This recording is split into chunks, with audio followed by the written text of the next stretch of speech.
Ayan,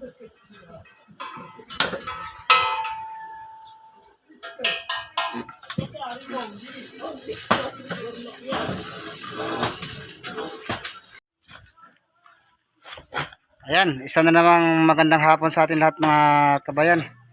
At ito nga pala, pag-usapan natin dito yung yung tungkol sa ginagawa namin. Kung paano ba namin mapapatibay yung gawa namin.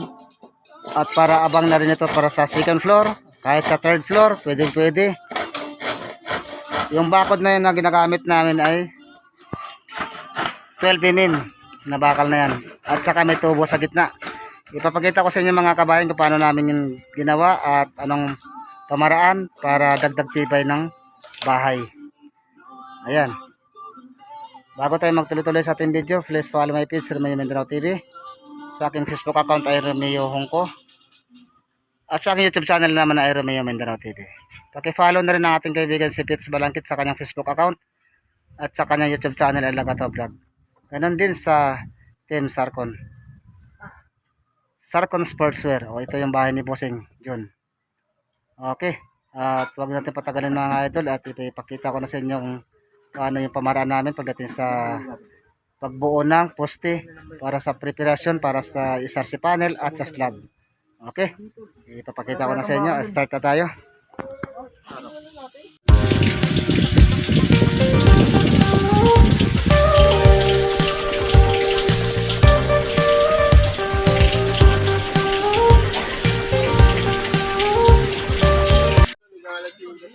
Ito yung tinatawag ng mga kabayan na tie beam.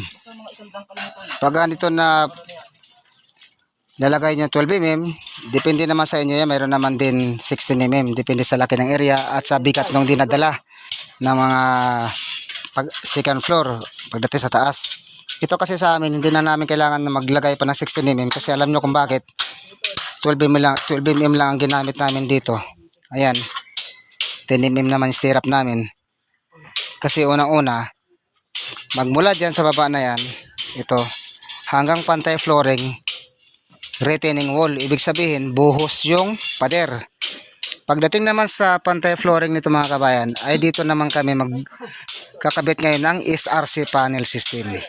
Yun, yung styro na pader. Yun ang pangontra sa lindol. Masi-search na yan sa YouTube, SRC panel, lalabas na yan dyan. Kung ano mga benepisyo ng SRC panel pagdating sa bahay. Mapapanood nyo yan sa YouTube. Sa mga content na ginagawa namin at hindi lang kami at marami pang iba. At saka pinaka-importante mga kabayan, pag nagdugtong kayo ng baka, lalo sa mga biga o tie beam, kailan malayo yung dugtungan nyo. Huwag kayo magdugtong na halos pantay yung dulo ng bakal nyo pagdating dito kasi bawal na bawal yun. Kung kailangan yung dalawa na yan, di ba apat naman yan, kung kailangan ng dalawa ay buo, yung dalawa naman dyan, kung alin dyan yung splice nyo ay dyan kayo sa kalahati ba, depende yan sa gumagawa kung saan sa pwede magdugtong. Basta pinaka-importante, hindi magkatapat yung mga dulo ng bakal nyo. Kaya mahaba ang dugtungan. Tulad nito, di ba? Oh, ang dugtungan namin ay 1 metro. Yung dugtong niyan. Huwag kayo magdugtong na maiksi kasi delikado ang bahay.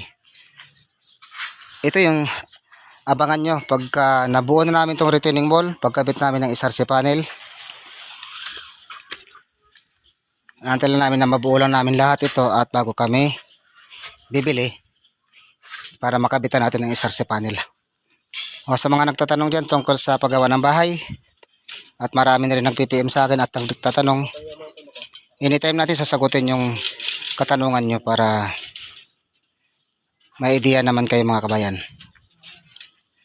Kahit saan sulok man ng Bulacan, Luzon, basta maabot namin kayo, mapuntahan namin kayo at magkakasundo sa presyo. Walang problema sa amin. Pag kailangan nyo ng architect, may architect kami, may engineer din ako. Ang mga gumagawa ng plano. At saka ang kailangan po ay may license yung architect nyo. PM nyo lang kami mga kabayan, pay katanungan kayo tungkol sa paggawa ng bahay. Ibang content naman to ang pag-usapan natin, hindi naman to sa pangisda. Tungkol naman ito sa pagbuo ng bahay. Okay, tabayaran nyo na lang. Ito yung sa part na likod na nilagyan ng poste at bubuhusan na rin naman yan.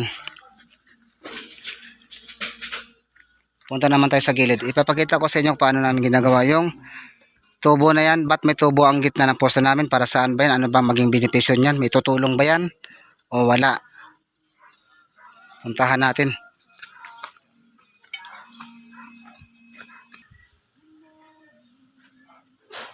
Ayan, at dito na nga tayo. Ito nga pala mga kabayan. Paliwanag ko sa inyo. Itong tie beam namin, siyempre may mga abang pa kami dyan na ilalagay na bakal, 12mm ba o 10mm. Pwede rin. At ito nga pala yung poste namin. Siyempre may pundasyon na yun, nakabuhos na tayo dyan. Nakita nyo may nakaabang na round bar. Nakadiretso yan sa baba hanggang doon sa ilalim ng round bar. Ang round bar naman ay nakapasok dito sa loob ng tubo. Ito. Ito naman, lahat naman ito ay mga 12mm naman ito.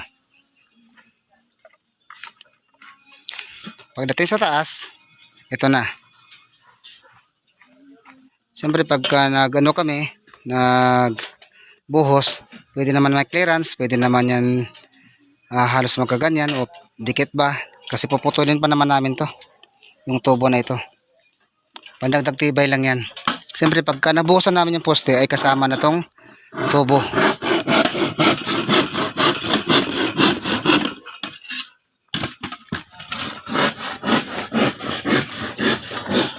So lahat ngayon naka-ready na.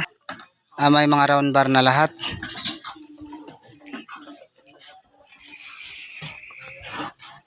Ngayon pag pinormahan namin dito sa loob na yan, pagka may mga dowels na, may pupormahan na namin yan, patitibayan na namin lahat ng likod na yan. So ito nga nagpe-prepare na yung mga kasama ko.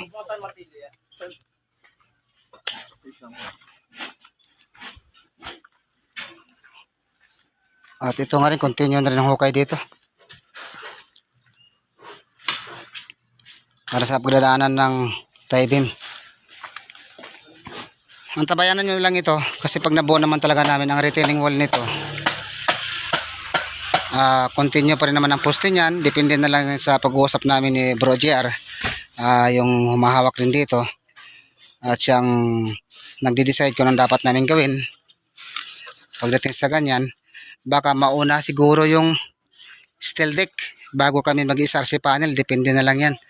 Kasi nga minsan napakainit na rin. Buti nga katapano, may mga puno-puno tayo dito. May silong-silungan. Si Bro JR din ang provide nito. Yung mga silungan namin. Para mas mainam siguro kung mabuo natin lahat ng poste nito. At hanggang doon sa taas may slab na. Mas malilim na. Wala na tayong problema. Kasi ang SRC panel naman, kahit nahuli naman, pwede natin ikabit yan. Pwede naman di isabay. Isabay natin dyan sa pagbuo ng poste, ang SRC panel. Pwede naman din na nahuli din yan. Mauna ang slab at ang poste. Okay. At sana kat sa konting bagay, meron kami nasishare sa inyo at kung paano ba namin ginawa itong mga abang namin. Ba't may tubo pa sa gitna? Ano bang purpose niyan? Ang purpose ng tubo na yan, para yan sa plate. Kasi maglalagay kami ng plansa pa dyan. May tornilyo, may mga bolt pa yan.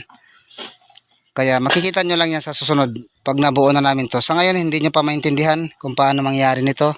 Ano bang gagawin namin.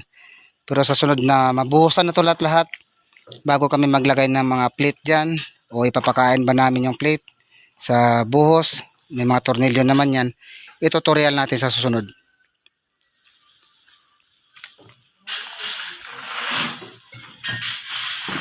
Okay. At shoutout na lang sa lahat natin ng mga followers, mga viewers natin at subscriber. Ang tabayanan nyo na lang mga kabayan pag nabuo namin to. Sa mga nakukomment sa akin, kung paano ba ginagawa yung bahay. Pwede ba ang tubo ang poste? Pwede ba tubular? Na pagkakapitan ng SRC panel? Pwede po yan. Abangan nyo na lang yan mga kabayan. Kasi ganun din, halos ganun din ang gagawin namin dito. Diskarte na lang yan sa magagawa, sa mga gumagawa kung paano nila patitibayin yung pinapagawa yung bahay ay gamit ay SRC panel. Ito, 100% talagang matibay ito pag nabuo itong bahay na to. Nakaschedule pa kami sa Maynila na gagawin. Pupuntahan din namin. Sa ngayon, medyo busy pa kami. Nakatutok nga ako dito sa project ko. Kaya dito muna kami. Pero pag kami, mga project na kami na kasi marami na rin naka-line up, panoorin nyo lang yung mga kabayan, yung gawa namin. At tutorial natin yan sa hindi namin mapupuntahan. Sana yung mga video namin ay makakatulong sa inyo. Pero sa iba naman na mapupuntahan namin, mas mainam na rin makita namin yung area nyo para pag-usapan natin kung ano dapat gawin pagdating sa bahay. Kung magpagawa kayo ng plano, nandyan may architect kami, may engineer din ako. PM na lang kayo mga kabayan sa mga nagtatanong sa akin. Sige, antabayanan nyo lang yung mga about gawa namin. Pagka may go signal na kayo at may budget, pwede na kayo magpagawa. Pwede na natin i-schedule yan. Ayan nga mga kabayan. Napapakita ko na sa inyo yung pamaraan namin pagdating sa bakod, kung ano bang purpose namin sa bakod na yan. Ang gagawin namin dyan ay retaining wall, buhos na pader hanggang sa flooring bago kami mag-SRC panel. Antabayanan nyo na lang sa dami-dami nagko-comment sa akin sa nagtatanong at kung ano ba ang dapat gawin, kung pwede bang gagawin yung bahay ay tubo lang ang poste at tubular, pwede po yan. Diskarte na lang sa magagawa. Sa akin, nakaschedule na rin kami sa Manila na malapit na rin naman pisahan at naantay ko na lang yung signal ng aking engineer at saka yung may-ari. Sa mga nagko-comment din, meron pa nga sa Laguna, meron pa nga sa Cavite, ibang lugar na nagko-comment sa akin. Kung hindi ko man kayo mapuntahan mga kabayan, sana yung mga video namin nakakatulong sa inyo. May katanungan kayo, sasagutin natin yan sa abot natin makakaya. Okay, hanggang dito na lang yung video natin at bago tayo matapos, please subscribe yung YouTube channel, Romeo Mindanao TV. Paki-follow na rin ang aking Facebook account, Romeo Mindanao TV. Ganon din sa aking Facebook account, Romeo ko. At sa ating kaibigan, si Gataw Vlog sa kanyang YouTube channel at sa kanyang Facebook account ay Pits Balangkit. Pa-support na ng mga kabayan at ganon din sa Team Sarcon. Okay, hanggang dito na lang ang video natin mga kabayan at magandang hapon sa lahat.